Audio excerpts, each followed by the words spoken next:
Good morning, students.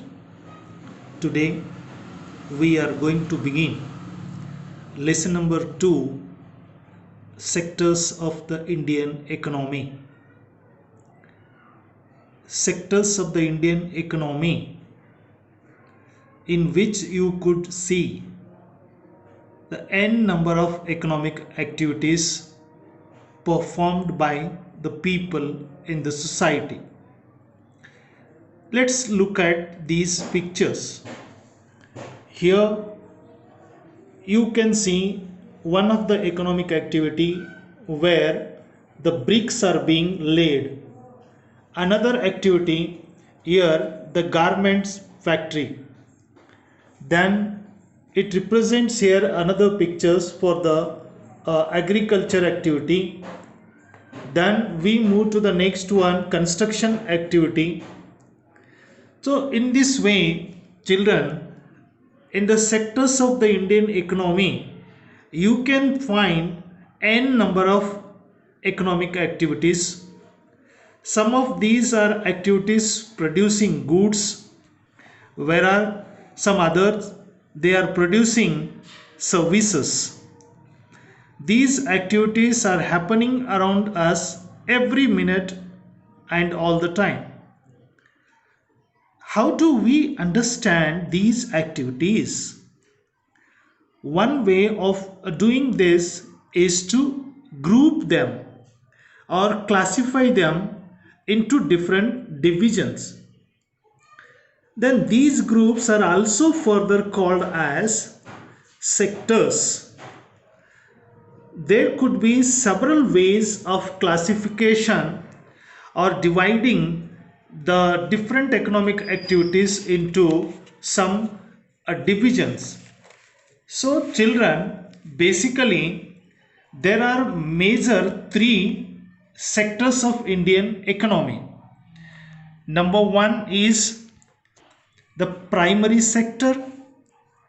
Number two is secondary sector, and third is a tertiary sectors.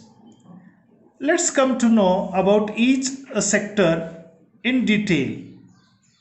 What are those different activities are included in the primary, secondary and tertiary as well. Children, in primary activities, agriculture is the sector, the most dominating sector, along with pisciculture, horticulture, animal husbandry, then mining, forestry, many such activities which are included in the primary sectors. Why they are primary? Because this is just for the reason they provide the base for all other products that we subsequently make. Since most of the natural products we get are from agriculture, dairy farming, fishing, forestry, and so on. Therefore, these activities are referred as the primary economic activities. Then children, we move to the next economic sector, that is the secondary sector.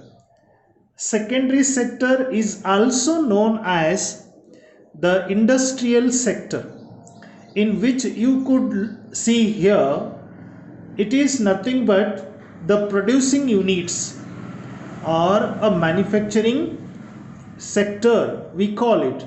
Here you can see different things which are manufactured in the different units. For example, you can see chair, car, dresses and many other things. So definitely these are manufactured in one or other producing unit. These units are all these activities in which we find a natural products are changed into other forms through ways of manufacturing that we find here. This is associated with the industrial activities. Okay, it is then next a step here. After the primary, the product is not produced by nature but has to be made, and therefore some process of manufacturing is essential. This could be in a factory, workshop, or at home. For example, using cotton, then a fiber from the plant, we spin yarn and weave cloth. So this is what here we are using a natural product, a cotton fiber from a natural plant, and by manufacturing we are producing rather a final product, a cloth.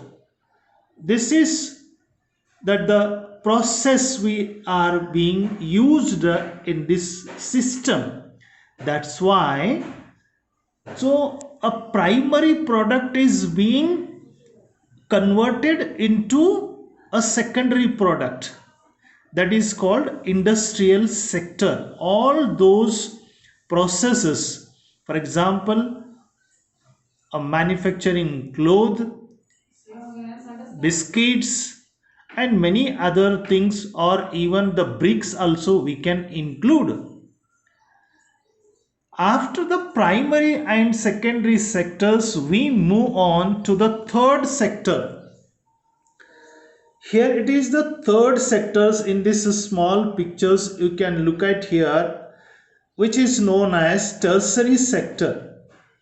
You find transportation, communication, business, then telecommunication, banking, education, many other the services, or it is called the tertiary sector. As well, it is a service providing sector or service sector. This is a third category of activities that all they fall under this. These are the activities that help in the development of the primary and secondary sectors. You can take for example these banking, transportation, communication, all these services are very essential both to the primary as well as a secondary. So, for example, goods that are produced in a primary and secondary sectors would need to be transported by trucks or trains and then sold in the wholesale and retail shops. At times, it may be necessary to store these in godowns. We also may need to talk to others over a telephone or send letters, which is known as a communication. Or we also may need to borrow the money from banks, which is known as banking. Then don't you think that all these, either it is a transportation or communication, banking, aren't they all helping to develop the primary and secondary sectors? Of course, they are. Transport, storage, communication, banking, and trade are some of the examples which comes under the tertiary activities.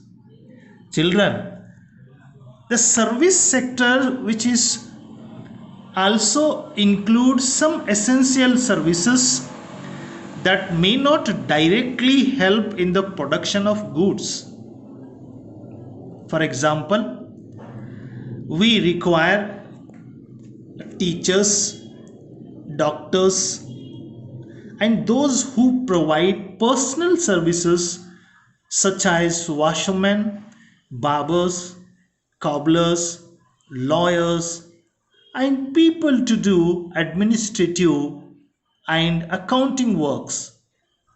In recent time, certain new services based on information technologies such as internet, ATM, call centers, software companies, etc., have become very important nowadays.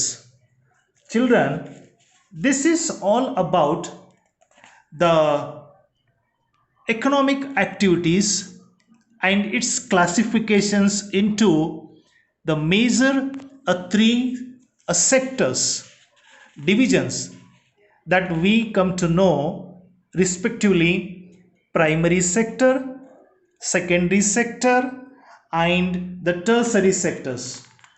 Then we could able to classify all the thousands and thousand different economic activities people engaged in them in their day-to-day life can be classified into these three sectors.